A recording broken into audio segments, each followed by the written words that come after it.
এক শাশুড়ি সংসার ভাঙার জন্য বিভিন্ন জাদুটোনা করে, আর সেটা তার ছেলে জানার পরও মায়ের পক্ষ নিয়ে থাকে, মায়ের দোষ ঢাকার চেষ্টা করে। সেক্ষেত্রে ঘরের বউয়ের কি করা উচিত?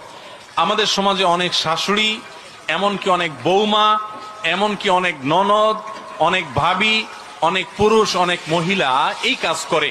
নিজের ঘরের নিজের কাছের লোকজনকে বসে আনার জন্য বা বিভিন্ন উদ্দেশ্যে জাদুকরের কাছে যায়, জাদু করে, ব্ল্যাক ম্যাজিশিয়ানদের কাছে যায়, ব্ল্যাক ম্যাজিকের আশ্রয় নেয়।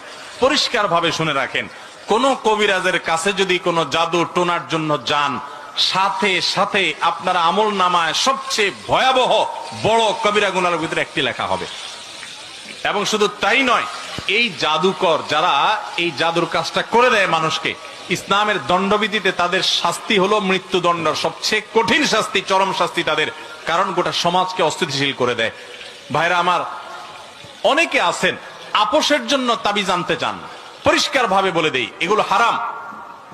নিজের বৌমাকে আপোষ করবেন, ছেলেকে আপোষ করবেন, জামাইকে আপোষ করবেন, শাশুড়িকে আপোষ করবেন, ভাইকে আপোষ করবেন, অথবা যাতে করে বউ এর কথা স্বামী না শুনে, স্বামীর কথা বউয়ে না শুনে, শাশুড়ি যেন ছেলের কথা না শুনে, অথবা ছেলে যেন তার মায়ের কথা না শুনে, এরকম নানান উদ্দেশ্যে আমাদের ঘরে ঘরে আজকাল